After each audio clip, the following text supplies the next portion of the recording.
बादशाह अकबर अक्सर बीरबल के आगे नए से नए सवाल पेश करते ताकि उनकी बुद्धिमानी और समझदारी की परीक्षा ले सके। उन्हें कभी निराश नहीं होना पड़ता था क्योंकि बीरबल की अक्लमंदी बेजोड़ थी।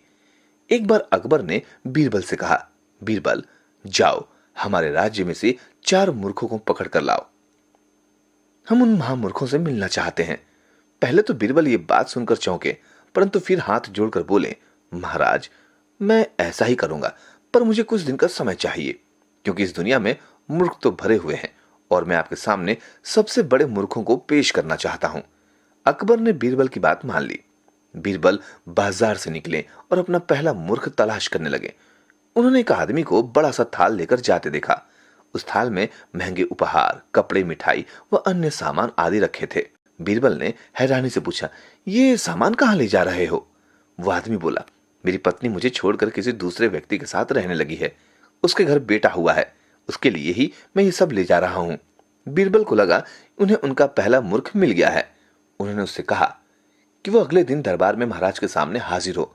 मूर्ख ने झट से हामी भर दी। फिर बीरबल अपने दूसरे मूर्ख की तलाश में आगे बढ़े। इस बार वे खेतों की ओर आ गए। उन्होंने देखा कि एक आदमी भैंस की सवारी करने की कोशिश कर रहा है।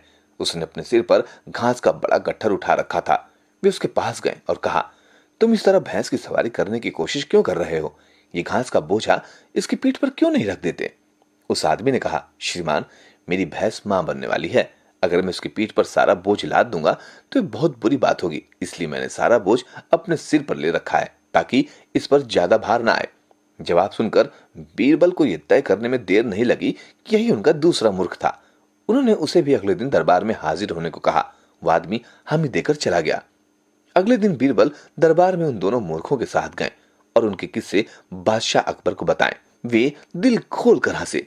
फिर उन्होंने कहा, बीरबल, मैंने तुम्हें 4 मूर्ख लाने को कहा था, बाकी 2 मूर्ख कहाँ हैं? बीरबल ने उत्तर दिया, जहां पनाह, आप बुरा न माने तो एक बात कहना चाहूंगा। तीसरे मूर्ख आप हैं, जिन्होंने मुझे मूर्खों की तलाश करने को भेजा, और चौथा मूर्ख मैं हूं, जो आपके कहने से ये काम करने निकल पड़ा। जिस काम को करने की कोई वजह न हो, उसे करने वाला मूर्ख ही तो कहलाएगा। ये सुनकर अकबर हंसे बिना नहीं रह सके और अपने दीवान को शाबाशी भी दी। वे मान गए कि वाकई में बीरबल एक वफादार साथी थे। वे अकबर को उनकी किसी गलत बात पर टोकने से भी नहीं हिचकिचाते थे।